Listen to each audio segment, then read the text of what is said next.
We're going to take a look at a scene that we've already built and cached. This has two cars, two simple car models, being thrown toward each other. Like we said, this is cached, so we can go ahead and scrub and see this. Got some nice fun collisions occurring. And what we want to do is just take a look at how it was constructed and some of the steps that we went through.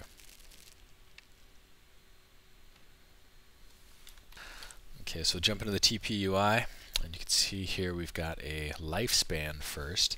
We set this after the fact so that we could control everything under the collision group and tell them to die at a certain time.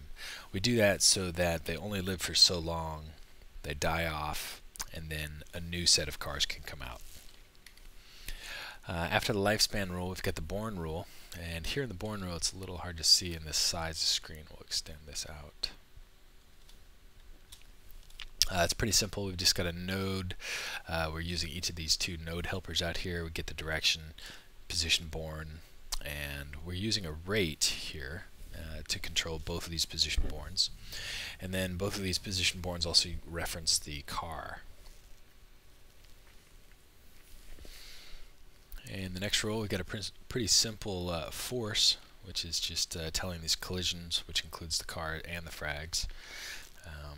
Go ahead and use a standard force. We've got a gravity down in the scene and a little higher than normal, just 1.2. And last but not least, we've got the collision group, or collision rule. And what we've got here is, first of all, we get this yellow floor out here. It's actually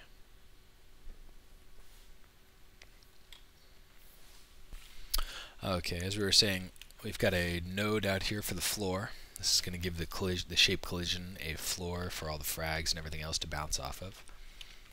Let's zoom in here with wireframe. And we've got a collision occurring between the collision group. It also uses the collision environment as a deflector. The collision environment actually was not used in this, but sometimes you might want those other things to be in the scene, other cars or buildings, etc. And then what we do is with the collision, whenever there's a collision between the collision groups, it's going to output both a particle A and a particle B. And remember that these double star and single star, you have to use only one of them, either all single stars for a certain type of reaction or all double stars for a certain type of reaction. Otherwise their data will not line up. Anyway, we take a look at particle group A. We want to see, is it in the car group? And then particle group B, is it also in the car group? This is to avoid collisions between cars and frags.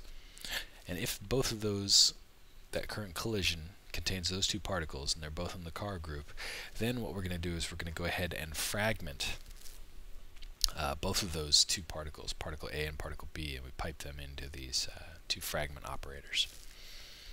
And these fragments, go ahead and then break them into into the fragments group. Some different parameters that we've got set up here: motion inheritance and remaining shape, all faces frag then die. And finally, what we do is we also add some spin and velocity onto those fragments to give them a little motion once they head out there. And we'll go ahead and switch the view around again. Take a look.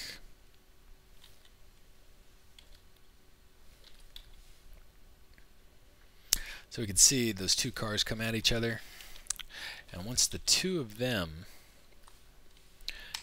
have a shape collision, it's actually gone ahead and fragmented both of them. And then those frags, first they carry on with some motion inheritance, but then they also get some extra spin and velocity. And those two cars just kind of pile up together there.